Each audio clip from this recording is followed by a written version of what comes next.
Hey, everybody. Welcome back to Level Up episode 31. Not 21, 31. Before we dive into today's topic, we are Kate and Katie of the Private Practice Startup, and Level Up is all about helping you build and grow your dream practice and live that dream lifestyle. So our question today comes from, I'm not sure because we didn't get a name. But that's okay. But if this is you, make sure you respond on the Level Up video. We appreciate your question. Great question too. What should I do when a client no-shows? Good question. And before we dive in, we want to thank TherapyNotes for sponsoring this series. Thank you so much for being an amazing EHR platform and supporting what we do and all of the great clinicians in private practice. If you guys are in need of an EHR, definitely check them out for your first 2 months for free using the code PPS as in Private Practice Startup. Just go to therapynotes.com.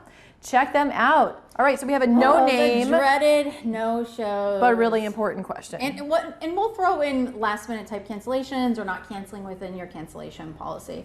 So one of the most important things is to really have your policy clearly written. Now, don't just have it clearly written and signed off on, but one of the things that Kate and I talk about is your paperwork and your policies really should be about a conversation that you're having with your clients.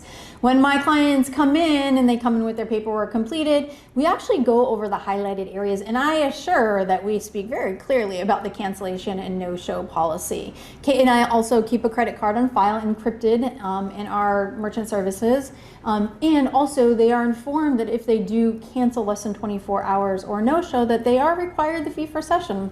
Of course, unless there's some crazy emergency, which I seem to be having these last 2 weeks with my clients, like hospitals, concussions, like just crazy things happening. But this is life. It's going to happen for sure. But when you're really clear on your policies and procedures from the onset of your therapeutic relationship, it sets the expectation on both sides, and it really makes it so much easier to be able to have those conversations when your client no-shows or they cancel last minute and it's not an emergency. I forgot or I got tied up at work does not constitute an emergency. Doesn't cut the mustard. I have not heard that saying before.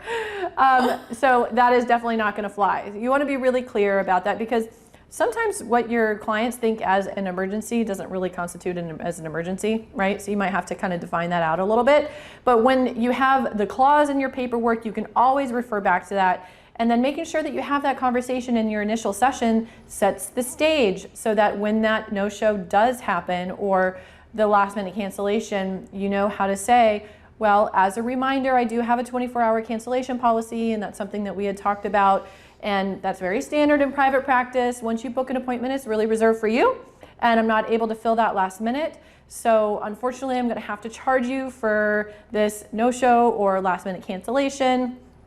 Yeah, and I would also invite you to kind of just check in for yourself, is like what's coming up. Maybe there's some like money mindset stuff, maybe there's some boundary stuff, maybe you don't like to have to hold people accountable. One thing that I would say is when you do have that conversation up front, they sign off on it. And also you want to have them sign off on a place where it's like authorizing that they know that their card will be charged in case of a less than 24-hour cancellation or no-show.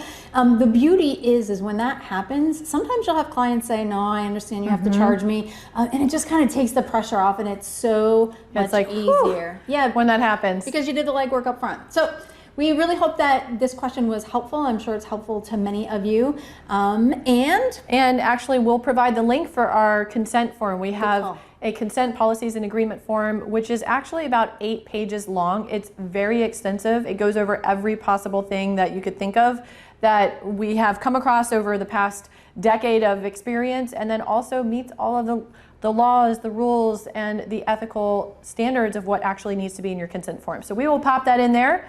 In the resources section. And the resources, yes. We're Kate and Katie of the Private Practice Startup, and if you want your question answered, yep, I'll answer that signal.